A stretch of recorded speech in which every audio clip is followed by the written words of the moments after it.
Welcome, Ciarán, to METALLERIUM Pages. It's a great pleasure to talk with you about Coscradh, this new album, and more things related to the metal world in general. So we started by asking, how are you doing today, and how is the band in the last couple of years? Because your previous album was released in 2022.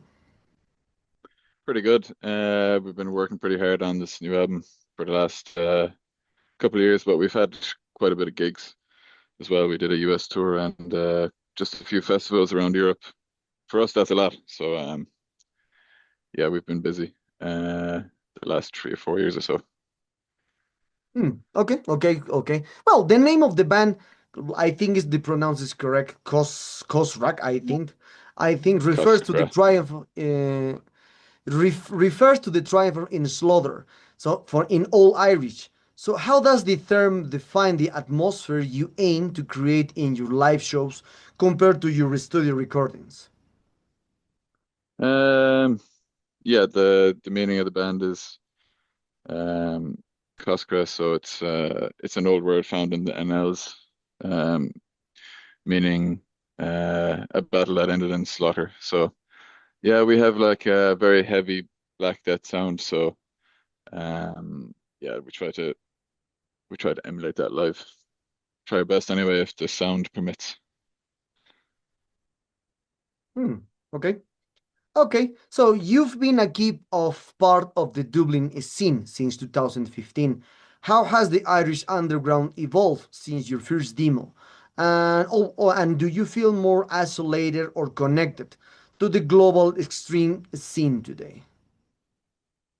Um, I'd say we're a bit isolated because when we play somewhere, we gotta be flown out of Dublin. It's quite expensive. So yeah, we don't really get a chance to play abroad too often as a scene. We've been pretty lucky the last few years. Um, but yeah, it's kind of tough to get off the island. So we do feel a bit isolated from the European scene anyway, in that way. Well, speaking on it personally anyway. Um, yeah, so uh, what's the rest of the question? So, and do you feel more isolated or connected to the global string metal scene today? Yeah, well, that's basically it then, yeah. Hmm. Okay. So now, from your first demo to your last full-length carving to the Causeway to the Other World, your sound has grown more complex and cavernous. So how do you balance raw, primitive violence with the more atmospheric and dissonant elements found in your in your newer tracks? Well, the previous album, the Hannigan Stadium, it was fairly cavernous, I suppose. Although we weren't really aiming for that, like a complete wall of sound. We were actually trying to make the sound a bit clearer in that record, but in hindsight, it was fairly clouded up. Just might have been the musicianship rather than like the mix, because we have the same sound engineer from the beginning, Shawnee Cads, even on this record. But we wanted to have more of a clear sound on this one. So the riffs are a bit more technical. The drumming is far more technical. We have a new drummer for this record, and yeah, with we spend a lot more time in the studio, like maybe double the amount of time. Same sound engineer Shawnee and Dan Lowndes mastering. I think that was kind of key. The two of those guys working, and then again the clarity, the riffs improved. Okay. So this is your second album, this second one, and has just been released by 20 Backspin. So how does this new album represent for the band conceptually?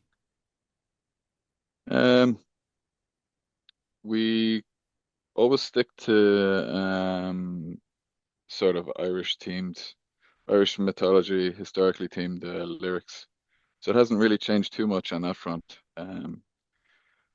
We've always wanted to write about like how much the Druids knew about the cosmos. So that's what this album is themed mainly around. Mythological mythology and different gods. Um, uh, for each planet that the Druids used to pray to. And we don't know too much about this stuff from our own history, but there's some small bits of written history that we can kind of take this from, and from all of the archaeological sites in Ireland as well. So it's kind of speculative, but based on some kind of evidence. Hmm. Okay, okay. So now the lead single, Caesar Revelation, so feels like defiant statement against imperial conquest. So can you elaborate the historical Hibernian themes and why it was important to include them in this record? Yeah, the word Hibernia is the name given by the Romans to Ireland. It just means land of eternal winter. I guess they just thought it was too cold and they didn't want to come the rest of the way across to the island. But um, the chapters that I've referenced in is Caesar's writings about the Celts, and they say that all this stuff was propaganda, and they say like the Celts are barbaric people who cannibalize their own people. They they burn people alive without trial, or they don't have any laws or rules. But since just based on the concept of the band, like we're a barbaric Black Death band, so we kind of embrace that concept as truth in that song. Hmm. Okay, okay. So for this new album, you work with the guest musicians like Michael DeFall, step in for ambient textures. So how this additional changed the way you approach the songwriting process in this time around? Well, you never really have too much formula to with songwriting. Like we have an overall concept, but as far as we approach songwriting, we could be writing with two guitars, we could be writing with just drums and guitar, or I could just write a whole song myself. But we have an overall theme that we want to stick to. This one was um, Druidic knowledge of the cosmos, so we wanted some sort of relevant sections for that in the within the confines of Black Death. So we do have kind of uh, for want of a better word, doomier sections, kind of like spacier sections. With you might not hear it too much in the mix, but we have synths lower in the mix as well. You hear it at the end of the "Open the Gates" song. It's in maybe "Sight of Saturn" and also in "Caesar's Revelations." Maybe that's the first song as well. Yeah. We also got the Fall from McGuire and Hauntologist on board because we got to know him when he was over here for the Mogwai gigs, and he was interested in the band, and I knew he did some ambient and sort of dungeon synth kind of stuff, so I thought he might be interested in this concept as well. So he joined us. Okay, okay. So I've been reading a lot of couples and interviews and other reviews that you mentioned, or the band mentioned that before that you prefer the harsh reality of Irish history over satanic fantasy. So what specific historical events or folklore tales inspired the lyrics for a carving the causeway to the other world? Yeah, like I said, druidic knowledge of the cosmos. The Druids lived in a time where there were lots of different warring tribes in Ireland, so different clans and different chieftains just fighting each other for different stretches of land. But they follow the same gods and they had the same seers, the Druids. Um, so this is where this album is based around that time. So it'd be kind of like the Neolithic period or something like that, Iron Age as well. So it's around that time that this album is based. We do jump around with the other albums. We don't really base them all in one particular time. So some songs are based on Irish poetry, which could be like 300 years ago. And then a lot of other stuff is based on like really ancient history. Um, yeah, so it's kind of all over the place on the timeline, really. Okay, Whatever okay. is interesting or violent that pops out to us. Oh, and amazing, interesting. So, and all this topic about the Irish, so you sporadically use the Irish language in your titles and lyrics. For example, your first album has a name in Irish, Nahanda Stadiel, I think is the correct Yeah, pronunciation. So, do you see this preservation of this word as an act of rebellion or a way to ground your music in its ancestral roots? yeah. Um, I grew up speaking Irish in Connemara, so it becomes natural to me to be using Irish. Um, but the lyrical concepts are all Irish subjects and things like that. So you can't always be writing in English, especially for teams like this. But it's a black death metal band, um, which is kind of it's not an Irish genre as such. So we do have English lyrics. But I do like to write songs in Irish, depending on the subject we're talking about. Like if it's a protagonist or something like that, I prefer to write it in Irish. Okay, okay, okay. So now talking more about the promotion for this new album. So what kind of promotion do you have for this carving the caseway of the other or to the other world? Perhaps you will embark some tours, present videos. Perhaps you're already working on a new album. So in general, what kind of plans do you have for the band and for this new album? We're touring at the end of the year in Europe. We're doing um, we're doing a couple of tours in Europe, or we're aiming to do that anyway. They're currently in planning, and we're going to be in the US next year. So those are our immediate plans anyway, or not so immediate, like over the next year. And we do have a few dotted festivals as well. We're going to try and we're going to try and do as much as we can really for this album. Um, so yeah. Hmm. Okay, okay. So now, since your core lineup solidified around 2019 with you, Hick and Jason, and later Boban, so how has the internal chemistry changed? Does the current stability allow for a more maniac or calculated songwriting process compared to the early demos days? And it's definitely more calculated now. Um, the lineup is definitely more solid. We've done a lot more together, like a lot more touring and a lot more gigs. So it's kind of solid. Um, yeah, I see this as kind of the most solid lineup in the history of the band. Earlier on, it was a bit sort of a bit random at the beginning. We were kind of lucky to come out with the output we did, um, with how kind of disjointed it was at the time. But now I see it as a really solid lineup. Yeah. Hmm.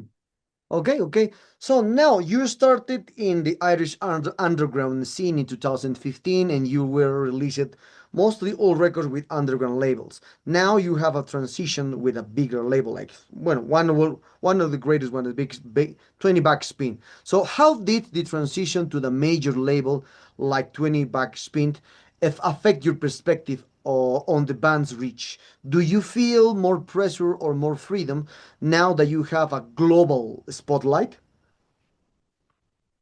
Um, mm, Not really. Invictus is our previous label. They do have a worldwide reach, even though it is an underground label. 20 Bucks Spoon's obviously a big label, but uh, the way it works is it's kind of pretty personal with Dave. Like he deals with us like himself all the time. It doesn't feel like running a huge label like that, but even though it is a big leap for us. Um, Dave's just a great guy to work with, so Hmm. he has kind of it has an underground feel still, um, so it's a good thing. Okay, okay, okay. So now, right now, in talking about especially for the recording atmosphere of this new album. So for the 2026 album, you recorded at the Sum Studio and Studio One in Dublin with Sean Katz. or Shawnee Cat. So, what was the technical goal for the drum sound? It feels more organic and alive than typical modern metal productions. Was deliberate choice to avoid a clinical sound? Yeah, we were always careful to avoid clinical sound, I suppose.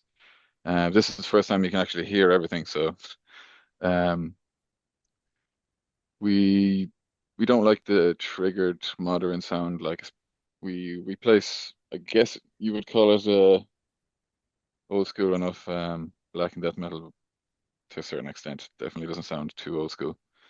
But never been a fan of triggered clicky drums. So we're kind of careful not to make it sound overproduced. We did go out and get the best kit we could possibly get for this recording. Boban did an insane amount of work on his playing for this as well. So yeah, that's why it sounds so good. Like there's no drop-ins or anything like that on the drum recording. It's pure professionalism on his side of things.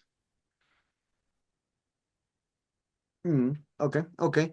So now, I reading other kind of things. You credited the hic or aoda with noise, and invited Michael the full stepping for ambient textures.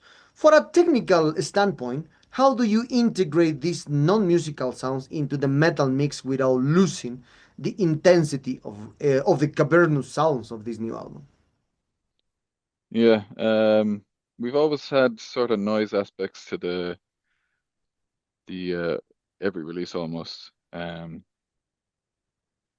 this time, Hick was taking more of a um central role in vocals, so he's done it like almost 50-50 with vocals on this album, maybe like slightly less. But so he had less time to work with noise and stuff like that. Um, plus, it was always kind of spur of the moment, um, coming up with that stuff. This time, Mikkel pre-prepared all of that stuff. We went back and forth a lot to get the right ideas, like the um, calling in Sight of Saturn, um, and the sounds of we were looking for kind of the sounds of people working on a bog causeway for the beginning, which I think he did a great job as well. Hmm. Um, so this time it was more structured, even down to the noise aspect of it. Like before, it was almost sort of an afterthought. Hmm. Okay, okay.